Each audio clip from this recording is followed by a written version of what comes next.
बचपन में ही काफ़ी छोटी उम्र में ही जब मैं 5th क्लास में हूँगा तब मेरे पापा का जो था वो निधन हो गया और उसके बाद जो मेरा बचपन था वो काफ़ी कठिनाइयों से गुजरा। पिता के जाने के बाद ज़िंदगी में जो सबसे बड़ा बदलाव आया वो ये आया कि एक तो हमारा घर छिन गया, बहुत ज़्यादा फाइनेंशियल इश्यूज़ हुए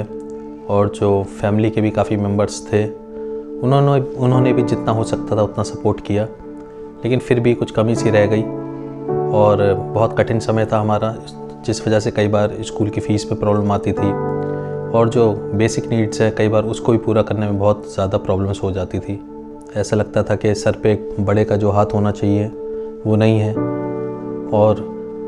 मैं देखता था कि बाकी बच्चे हैं, उनके पिता हैं, उनको उनसे सपोर्ट मिल रहा है, उनके लिए उनके जो पिता है वो चीज़ें ला के दे रहे हैं, जबकि ये चीज़ें लाना बड़ी बात नहीं है, लेकिन जब हम छोटे बच्चे होते हैं तो ये छोटी छोटी चीज़ें हमारे लिए बहुत मायने रखती हैं, जैसे साइकिल, कुछ नए कपड़े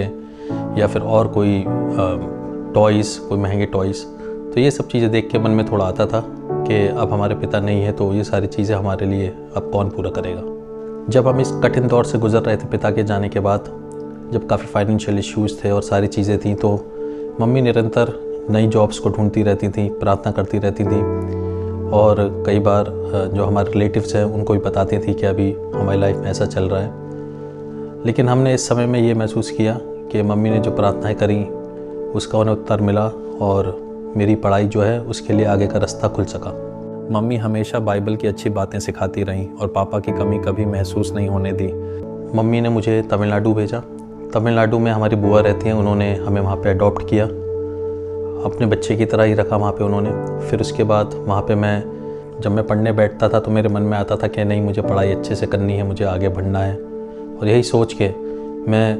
नॉर्मल जो बच्चे हैं उनसे ज़्यादा पढ़ाई करा करता था और मेरी जो परसेंटेज है वो भी 12th में बहुत अच्छी परसेंटेज आई थी PCMB से। जब 12वीं क्लास मेरी हो गई और उसके बाद हमने पता किया कि कॉलेजों की फ़ीस कितनी ज़्यादा है, तो मुझे ऐसा लगा कि अब मेरी आगे की पढ़ाई है वो या तो हो नहीं पाएगी या मुझे कोई छोटा मोटा कोर्स ढूंढना पड़ेगा। फिर एक दिन हमारे घर में से किसी ने क्रिश्चियन विटनेस मैगज़ीन आती है एक,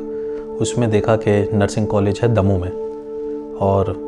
हम वहाँ पे गए और वहाँ पे जो एक मैन ऑफ गॉड है उन्होंने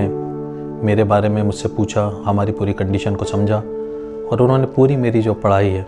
उसको निःशुल्क मेरी फ़ीस पूरी करा दी, जिस वजह से मेरी BSc नर्सिंग और MSc नर्सिंग हो पाई। जब मेरा ग्रेजुएशन पूरा हो गया तो उसके बाद बहुत सारे रास्ते जो ज़िंदगी में खुल गई, मुझे एक अच्छी जॉब मिल सकी